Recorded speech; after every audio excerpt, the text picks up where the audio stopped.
If you fancy something different for tea, then follow this recipe to make cheesy barbecue chicken flatbreads. All you're going to need is some Greek yogurt. You're going to need some fresh pittas, or flatbreads, whichever you have. Wild rocket, ideally you want this as fresh as possible.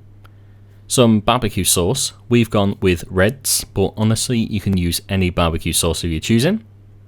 And we're going to use chicken breast, 320 grams, which has been diced up, and some mozzarella. And of course, you'll need a frying pan. And if you have one, try to use the air fryer. It's so easy for this rather than the oven.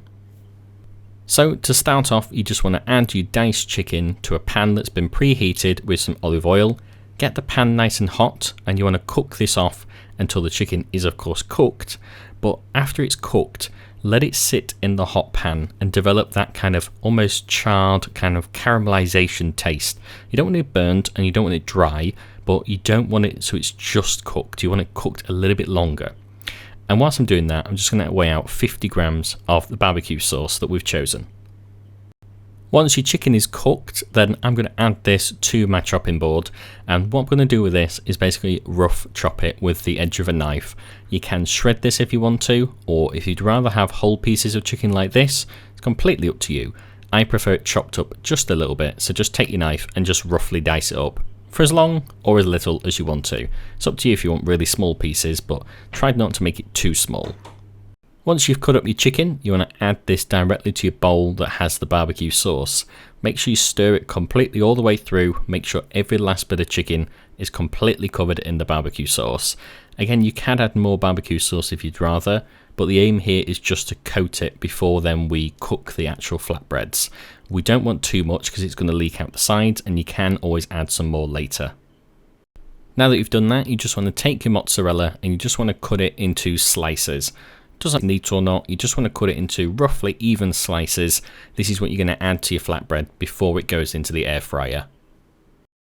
Okay, so now you're going to be starting to prepare your flatbreads to go in the air fryer. So grab one of your flatbreads and then just get a teaspoon or a tablespoon, don't really matter, and get plenty of Greek yogurt and just apply it liberally on one side of the pitta.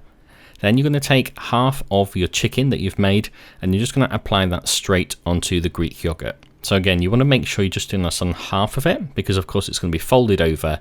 It's going to keep everything nice and tidy whilst it goes in the air fryer. So again, just measure roughly half and then you're ready for the next step. So your next step will be to grab your sliced mozzarella and add it directly to your chicken. Don't worry, it's not going to fall off. It's going to melt nicely into the chicken. Then you want to gently fold it over. Now be careful, if you have put your flatbreads in the fridge or freezer, you will notice that they might tear in the middle. It doesn't necessarily matter, it just makes it a little bit more messy later on. As you can see now, Eliana's just proceeding to make the second one, and we'll show you how long to cook them for. So once you've got them prepared, put them both in the air fryer. You'll find that because you're doing it in an air fryer, then they'll kind of neatly stack together.